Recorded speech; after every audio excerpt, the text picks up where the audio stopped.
देखिए, इस video lecture में हम बात करने वाले हैं कि variation in acceleration due to gravity. अब हम जानते हैं कि एक्सेलेरेशन क्या होता है और अर्थ के कारण एक्सेलेरेशन ड्यू टू ग्रेविटी क्या होता है। तो अर्थ पे कोई भी ऑब्जेक्ट जिस एक्सेलेरेशन से नीचे गिरता है उसको हम बोलते हैं एक्सेलेरेशन ड्यू टू ग्रेविटी। आज हम देखने वाले हैं यहाँ पे variation in acceleration due to gravity. अब यहाँ पे क्या है, एक्सेलेरेशन ड्यू टू ग्रेविटी में वेरिएशन जो होता है उनके बहुत सारे फैक्टर होते हैं, वन बाय वन हम डिस्कस करेंगे। तो यहाँ पे हम लिखते हैं, टॉपिक डालते हैं variation in acceleration due to gravity. तो यहाँ पे जो वेरिएशन है ना, ये वेरिएशन बहुत सारे फैक्टर होते हैं। फर्स्ट फैक्टर हम बात करेंगे हाइट के बारे में। हम जानते हैं कि अर्थ के सरफेस पे जो एक्सेलरेशन ड्यू टू ग्रेविटी होता है वो कितना होता है, वो होता है 9.8 मीटर पर सेकेंड स्क्वायर। हम बात करेंगे कि हाइट के चलते किस तरह से वेरिएशन होता है, और डेप्थ के चलते भी वेरिएशन होता है, और तीसरा वेरिएशन शेप के चलते। हम जानते हैं कि हमारा जो अर्थ है वो इलिप्टिकल शेप में है, तो इसके चलते भी क्या होता है, acceleration due to gravity north pole पे, साउथ पोल पे और इक्वेटर पे अलग अलग हो जाता है। तो यहाँ पे हम बात करने वाले हैं सबसे पहले variation due to height. Due to height के बारे में आज हम यहाँ पे बात करने वाले हैं। एक हाइट होता है, एक डेप्थ होता है। जिस अर्थ के सरफेस से हम डेप्थ में जाएंगे, अंदर जाएंगे, तो वहां पे क्या होगा, वेरिएशन होगा। और तीसरा होता है यहाँ पे शेप होता है। हम आज हाइट के बारे में देखने वाले हैं। सपोज हम बात करते हैं कि ये सपोज हमारा क्या है, बोलिए, ये हमारा सपोज अर्थ है, ठीक है ना, यह अर्थ है हमारा।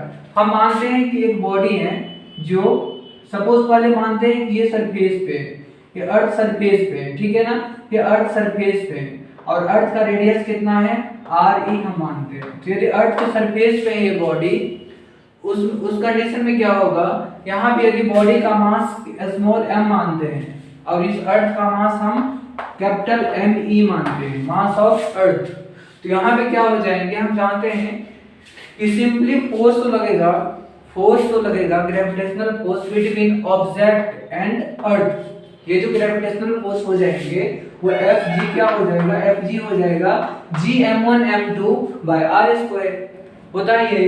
तो G क्या है, capital G universal gravitational constant, M1 क्या है, M1 क्या है, मास ऑफ अर्थ, और मास ऑफ ऑब्जेक्ट m है, और नीचे पे क्या हो जाएंगे यहाँ पे re स्क्वायर, क्योंकि यहाँ पे इन दोनों के बीच का डिस्टेंस क्या है, re है, तो re स्क्वायर हो जाएगा, ठीक है ना।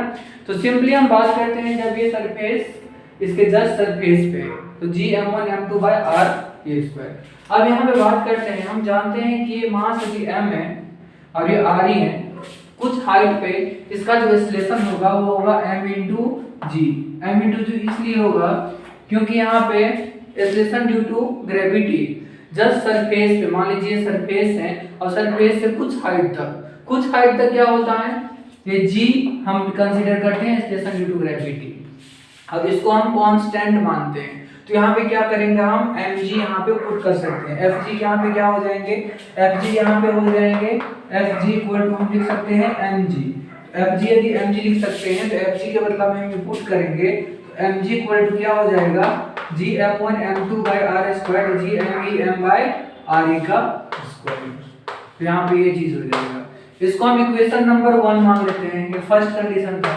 अब हम दूसरा कंडीशन बात करेंगे कि सपोज क्या ये बॉडी जो है ये अर्थ के सरफेस पे ना होके सपोज ये कुछ हाइट ऊपर है और ये कुछ हाइट ऊपर क्या है, ये, ठीक है ना, इसको h हाइट हम मानते हैं।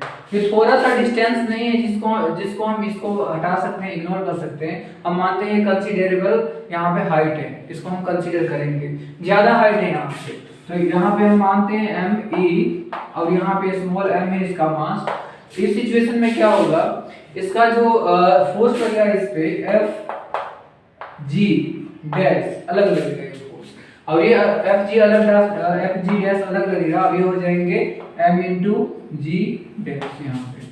यहाँ पे हो जाएंगे m इंटू जी डैश, क्योंकि एक्सेलरेशन ड्यू टू मास तो चेंज नहीं होंगे इस बॉडी का, बट एक्सेलरेशन ड्यू टू जो ग्रेविटी है यहाँ पे हाइट होने के कारण यहाँ पे चेंज हो जाएंगे। और ये fg जो होंगे यहाँ पे fg डैश जो होंगे यहाँ पे ये हो जाएंगे यहाँ पे g, m1 क्या है वही m e, m2 क्या है वही m, और नीचे में क्या हो जाएगा मगर r चेंज हो जाएगा। सपोज ये r ही है radius of earth plus h, are E plus H हो जाएंगे। टोटल कितना डिस्टेंस है इन दोनों बॉडी के बीच का, यहाँ पे इसके सेंटर के बीच का और इसके सेंटर के बीच का जो डिस्टेंस है ये है आर ई प्लस एच। तो यहाँ पे आर ई प्लस एच का यहाँ पे होल स्क्वायर हो जाएगा। इस इक्वेशन को हम एक बार और लिखते हैं यहाँ पे एम जी डैश लिख सकते हैं, F G dash equal to M G dash, और ये एक्सेलरेशन ड्यू टू ग्रेविटी अलग है, ये वाला जी सरफेस पे है और ये कुछ हाइट पे जो एक्सेलरेशन ड्यू टू ग्रेविटी हो जाएगा, वेरिएशन होगा वो है M E M by R E plus H का यहाँ पे होल स्क्वायर हो जाएंगे। इसको इक्वेशन नंबर हम 2 मानते हैं, इसको इक्वेशन हमने क्या मान लिया 2 मान लिया। तो सपोज हम आगे बात करेंगे, इक्वेशन नंबर 2 हो गया, इसको हम आगे बात करेंगे यहाँ पे इक्वेशन नंबर 1 डिवाइड कर देंगे इक्वेशन 2 से, इक्वेशन 1 डिवाइडेड बाय इक्वेशन 2। यहाँ पे इक्वेशन क्या है 1 क्या है mg और नीचे में क्या है mg डैश इक्वल टू क्या हो जाएंगे यहाँ पे gmem बाय r स्क्वायर, इसको डिवाइड करेंगे किससे, इस इक्वेशन से 2 क्या है बोलो gmem by re plus h का होल स्क्वायर यहाँ पे हो जाएगा। ठीक है ना, यहाँ पे क्या होगा m और m कैंसिल हो जाएंगे और यहाँ पे बच जाएंगे g अपॉन g डैश बच जाएंगे, इक्वल टू हो जाएंगे। यहाँ पे क्या होगा ये अपोजिट होगा, ये क्रॉस मल्टीप्लाई होकर ये ऊपर चला जाएगा, ये नीचे में रह जाएगा। तो यहाँ पे क्या होगा g से गया m और ये सब चला गया, तो बस क्या गया ऊपर जाएंगे और ये नीचे आ जाएंगे। तो यहाँ पे re प्लस h का होल स्क्वायर और नीचे में क्या बच जाएगा बोलो re स्क्वायर बच जाएगा, re। आगे हम क्या करेंगे यहाँ पे re plus H by re सबका होल स्क्वायर ऐसे कर सकते हैं। यहाँ पे एक बार इसको हम क्या कर लेते हैं g by g dash equal to यहाँ पे re plus h by re का होल स्क्वायर।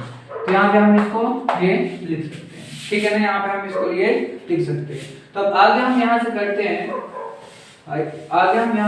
हैं, आप नोट करते रहिएगा। आगे हम यहाँ से करते हैं तो g बाय जी डैश और ये हो गया, तो इसको हम ऐसे लिख सकते हैं ना g बाय जी डैश को ऐसे, और यहाँ पे re by re plus h by re, यानी कि re by re1 plus h by re का यहाँ पे क्या हो जाएंगे होल स्क्वायर हो जाएगा।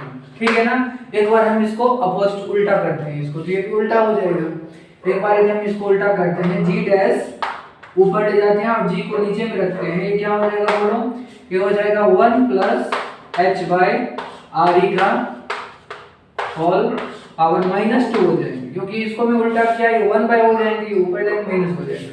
तो देखो यहाँ पे तो ये उल्टा हो गया। इसके बाद हम क्या करेंगे, हम जानते हैं यहाँ पे कि सपोज हम यहाँ पे ये बात करेंगे h यदि स्मॉलर देन re रहेगा, सपोज बात करेंगे ऐसा ये रहेगा, यदि h suppose smaller than re है, यहाँ पे हम ये लिख सकते हैं इसको g डैश बाय g को यहाँ पे लिख सकते हैं 1 माइनस 2h बाय r, यहाँ पे ये लिख सकते हैं। ठीक है, 1 माइनस 2h बाय r, ये माइनस आगे चला जाता है, इसको हम मैथमेटिक्स में पढ़ते हैं, माइनस आगे चला जाता है और 1 माइनस 2h बाय r यहाँ पे हो जाएगा। यदि h स्मॉलर देन re है तब होता है ऐसा।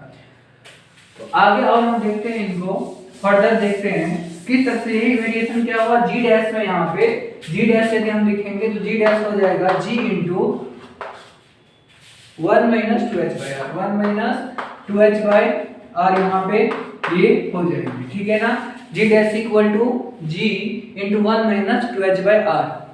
इसके बाद हम क्या करेंगे कि g डैश न्यू g, ऊपर जाने से क्या ये g, अब ऊपर जाने से ये g वहां पे आ गया। अब ये क्या हुआ g कम हो गया वहां पे, पे, ठीक है ना। ऊपर जाने से जी क्या होता है, कम होता है, क्योंकि वहां पे डिस्टेंस बढ़ता है, जी कम हो जाता है। तो हमें चेंजिंग डेल्टा जी निकालेंगे, तो डेल्टा जी क्या हो जाएगा, फाइनल जी माइनस इनिशियल जी। अब फाइनल जी क्या हो गया, जी डैश, और इनिशियल जी क्या है बोलो, इनिशियल जी जी है। तो डेल्टा जी जो हो जाएगा, ये हो जाएगा, इसको हम मल्टीप्लाई करके यहाँ पे लिखते हैं जी डैश को, यहाँ पे जी माइनस 2gh बाय यहाँ पे r हो जाएगा। अब यहाँ पे माइनस क्या है बोलो, माइनस देखो आप जी है यहाँ पे, ठीक है ना। और ये जी कैंसिल हो जाएंगे यहाँ पे।